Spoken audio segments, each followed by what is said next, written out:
Okay, talk about every Linux user's favorite programming language, Rust.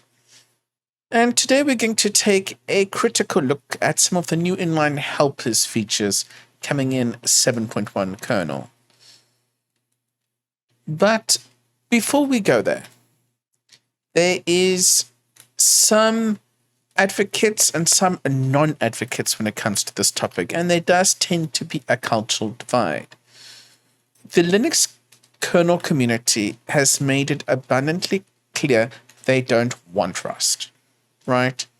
And it's not necessarily based on technical merit, it's around culture, workflow, and also, let's be honest, there's 30 plus years of C expertise, and you can't just replace that overnight or every day.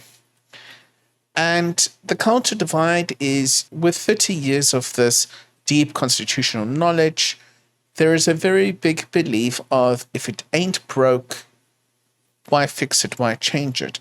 The new generation of the Rust advocates are, hey, C's got these vulnerabilities, and they heavy-handed on the memory safety evangelism. Interesting choice of words, I know, but sometimes it does come across like that, especially if you read online.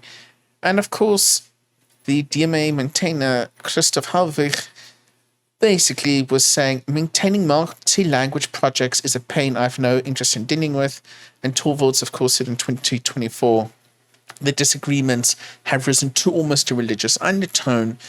And I think one of the comments that got called recently was Rust for some folks is almost a bit like a cancer where it's just going uncontrolled around different code bases.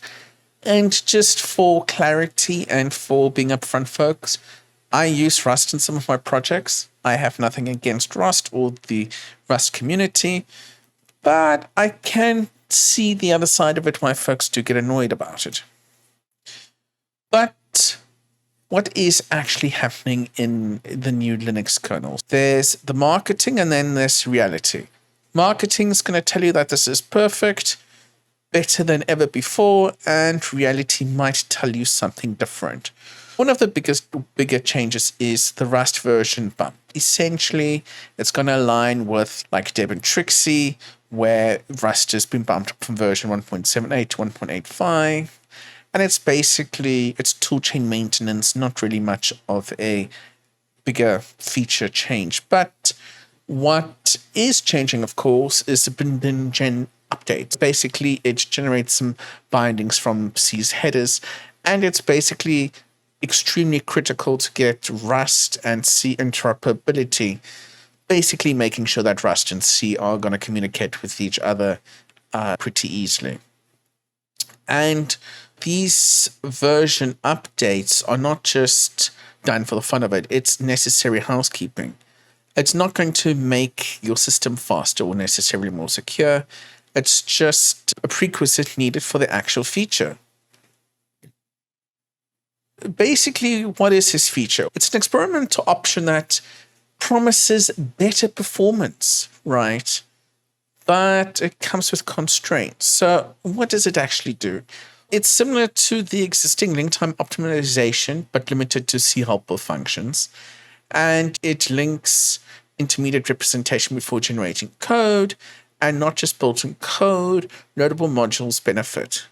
So what am I actually saying here in plain English? Basically, if you don't have an inline helper, every C helper call involves crossing boundaries, right? And this is essentially a fundamental workaround. So it's making sure that the interoperability between C and Rust continues to function with them.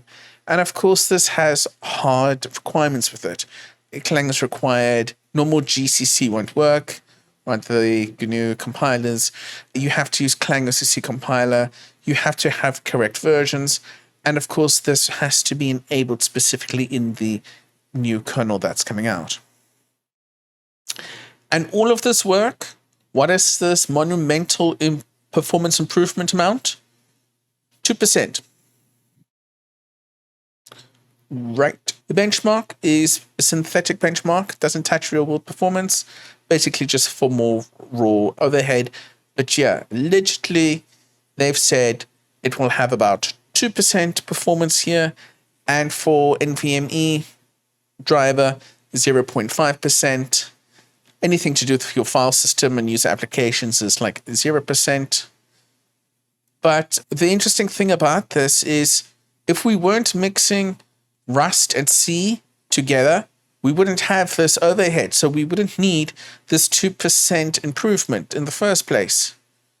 And also be honest here, yes, 2% is measurable and meaningful, but latency is often dominated by hardware, not kernel code. It's nice to have. It's not a game changer. And of course, these things will come with specific strings attached. And one of the more important things is it can make packaging for distros harder. It can make debugging harder because now you're mixing different tool chains all over again. It can force compiler choices that didn't exist before, and you could also end up with two different classes of kernel builds. Some that support inline helpers with GCC, others that don't support inline helpers with GCC. It's just the maintenance burden is very interesting. But where do we stand with Rust in general? In 2025, the Linux Kernel Maintainers Summit, it was declared Rust is here to stay. It's not experimental anymore, so where is it? In the Linux kernel, 30 million lines of code is in C, 50,000 is in Rust, which means that's 0.17% Rust share, which is 0.15% more than some folks want, but it is what it is. It is in some drivers as well. Android uses it, the Novu GPU driver uses it, and basically the Android is a primary driver of it, actually. So Android 16 was the first edition that actually shipped with Rust drivers in production. And of course, why? They have their own IPC binders, they control the ecosystem, and Google can mandate Rust. And they said that drivers in Rust are proving safer than those written in C. But let's play the other side of it. Let's play the critical side. What are some of the questions that Rust advocates might avoid? The first one is, why is adoption so slow? It's been 3 years since the first line of Rust entered the kernel code. And if Rust is superior, why aren't folks rushing out to use it? The traditional C developers don't see the benefit of it. They have to go learn all over again. And integration is way harder than folks actually thought. And remember, at times, the language is still an evolving language, and it's not necessarily the easiest language either. Not that C is easy, but trust me, neither's Rust. And even the Sahi Linux lead resigned in 2024 and basically cited hostility from kernel maintainers over Rust. If the integration with everything was going great, and if there wasn't the social dynamics around Linux being so toxic, why have we seen some folks walk away? And the other side is about part of this article is, why do we need workarounds? Now, if Rust calling C has overhead, if it's zero cost, why do we need special compiler flags to make it performant? Right? And why the religious war? You know, if it is purely technical, why is it such an emotionally charged topic?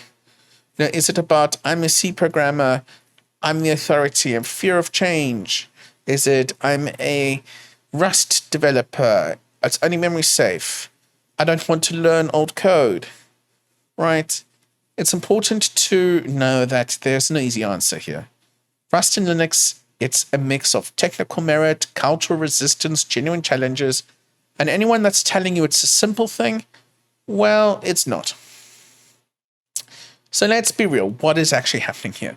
What does Rust get right? It is attracting new developers, right? And for the Linux kernel in future to survive, it will need fresh blood. It has fewer CVEs in the Rust drivers. That is true.